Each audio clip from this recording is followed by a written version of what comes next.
I'm also honored to be part of a group exhibition with Angela, Mary, Patricia, and Helen. Your work is amazing, and I look forward to hearing your stories. Let me tell you a little bit about my background for those of you who don't know me. I'm a media artist, engineer, educator, activist. I critique culture, I create content, I map ideas into large digital bites.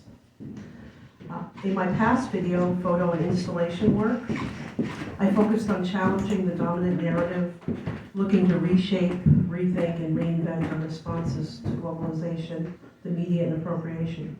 Some of the themes that I was most interested in are the new colonization and globalization, looking at the economic system, and war and militarization and how they're fueled by corporate globalization. One video that I want to touch upon from the past, and you'll see how it relates to this work, was a piece I did early on in 2000 called With Us or Against Us. And it shifted between footage in the Oval Office of President Reagan meeting with Afghan freedom fighters and footage of Hollywood movie Rambo 3 that my brother had said, "Did you watch this movie?" I'm like, "No, I didn't." But, and there's a subversive ticker tape at the bottom that complicates the simplistic message of good and evil in the news shows. The question of how history is deliberately forgotten is raised through a metaphor of writing and erasing. The way I see the world, in the past we had colonization where people, places, and things were appropriated, and now with globalization it is resources, labor, and ideas that are appropriated, and carbon is given back. There's the elite and the marginalized, the haves and the have-nots. But why am I telling you all this? How does it relate to this personal work? In my mind, I see a very clear connection from the universal stories to the personal. The same concepts motivate my work. This is about my journey, my path, my dharma, calling, unraveling my lived experiences, my choices, my karma. I ask the questions of myself and the audience. Who gets to define meaning and who doesn't? Who has the power and who doesn't? Who are the haves and have-nots, the elite and the marginalized? Who is heard and who isn't? We live in an age of late capitalism with radical individualism. The collective is often forgotten.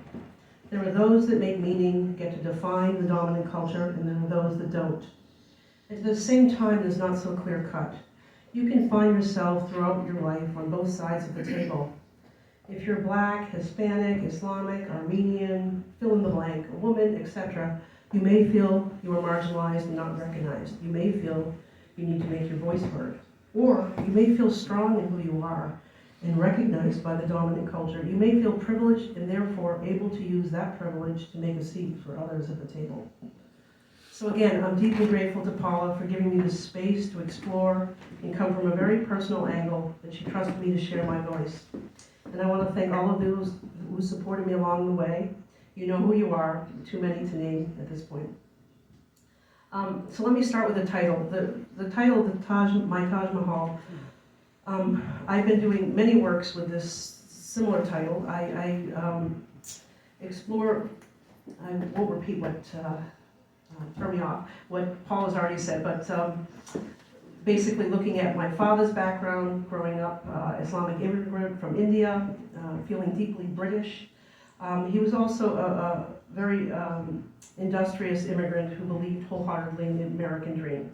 And my mother, from New England, British, but maybe perhaps more Scottish, taught me a true appreciation, respect, and understanding for nature and health. Through these lenses, I'm telling hybrid stories, negotiating the contradictions of being other in the Indian diaspora, as well as the place my father immigrated from, India. I see my role to share these stories, to add to the understanding of how deeply interconnected we all are. I find myself negotiating these contradictions in my identity, questioning tradition's women's roles, and yet at the same time so desperately trying to fulfill them. We negotiate the contradictions of our parents' identities and therefore our own. So in the title, My Taj Mahal, in the past I created a piece called The Western Taj Mahal that was about Buckingham Palace. My father's Taj Mahal is part of a larger piece. And if you look closely in the mural, there's a hidden picture of my family in 1972 at the Taj Mahal. and I think that this symbolizes who has the power to make meaning. And hopefully you'll understand when I give this little bit of history. I mean, most people, when they think of the Taj Mahal, which was built during the Mughal period with Emperor Shah Jahan in the 1600s, and the myth goes that he built it for love with his favorite wife, Mumtaz Mahal. It then became this quintessential romanticized monument from Queen Victoria to former President Roosevelt. So when I was in graduate school, I did extensive research on the Indus Valley and also on Vedic traditions, and it became very clear to me that to really understand the Taj Mahal, one had to understand two notions of the Quran that are expressed very specifically in the landscape.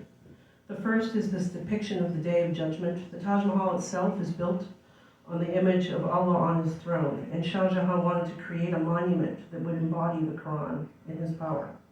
The second aspect of the Quran expressed in the landscape is the way that Muhammad saw it on his visit to paradise. These inscriptions are written on the Taj Mahal, very detailed descriptions of paradise. The gardens in front of the Taj Mahal are not the formal decorative gardens that the West describes them as. So I raise these questions. Was the Taj Mahal the ideal symbol of love and devotion, or was Shah Jahan's intention to create the ultimate symbol of Islam? Even though Mumtaz was Shah Jahan's favorite wife, many questions remain. Would the Taj Mahal have been built anyways if Mumtaz hadn't died? Is the true meaning of the Taj Mahal what Shah Jahan thought, what the British thought, or was there many truths to this highly complicated monument? How is meaning made, and more importantly, by whom? Has the Taj Mahal become this colonialist subject of appropriation? Was the monument remade, sanitized, exoticized, and appropriated by the West? Is it Indian at all?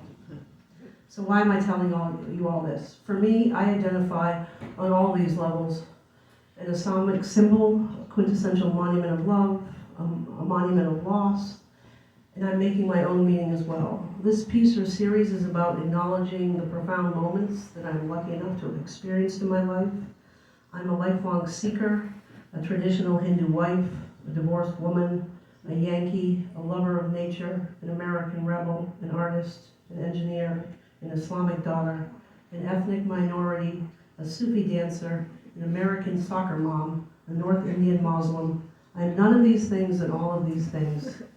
100% fully engaged until I'm not. For me, the nature, of course, of human experience is to change.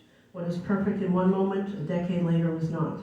For me, it is about acknowledging the profound perfectness of each of these moments I've experienced.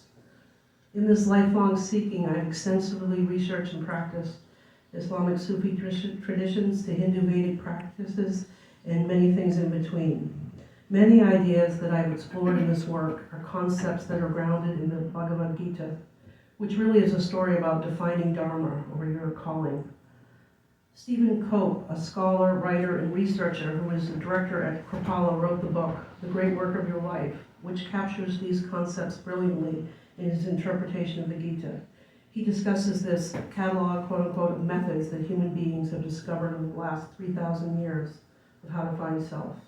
And he discusses the obstacles of fear and doubt and the power of vulnerability. All of these things have contributed to my work and understanding of my path. These are the questions that I ask myself, and I hope others do when looking at this work. What are your choices? Do you have freedom to make choices? Are you privileged? Are you marginalized? Do you follow your inner truth or outside cultural norms? Whose norms? What parts are self-chosen? What parts are imposed by others' expectations, agenda, and influence? We question our roles as women and at some times try to fulfill traditional women's roles. We struggle, we rebel, we conform. Do we follow our crazy devotional inner calling? I suggest we are all thirsty for stories that suggest the road less taken is worth taking. And I'll end with what really got this work rolling was at the start of the pandemic with the Black Lives Matter movement and George Floyd's death. I was working at the Davis Museum, Wellesley College, as a technology and media specialist, and my job was to look at how to use technology in more equitable and inclusive ways to show the collection. And now Museums across the country scrambled to figure out how to come to terms with their colonized beginnings. For me, it legitimized my perspective. DEAI, diversity, equity, inclusion, accessibility. Everyone's voice should be heard. No discrimination from age, race, class, sexuality, religion, job function, degree. So I had this aha moment where I realized that I intrinsically understand the position is non-inclusive because I grew up with mixed identity. Therefore, I'm inherently concerned with justice. And so for me today, this brings me to my new family that I'm bringing to the table. Recently, I've become very involved with the Rizai family. They're an Afghan family in our community. There's 11 of them. Mohammed, Zarifa, Tawab, Soma, Uma, Shoba, Shabir, Samira, Yasser, Mosia, Mosiola. To me, this is an extension of my father's family in India, coming back to my roots and feeling utterly at home with this large Islamic family from Afghanistan with similar economic and cultural traditions. I also have a new family with the core volunteers of the Unitarian Church, which brings me to my upbringing with my mother, where she introduced me to the Unitarian Church in Portsmouth as a child, a fabulous group of volunteers that I couldn't be happy to work with.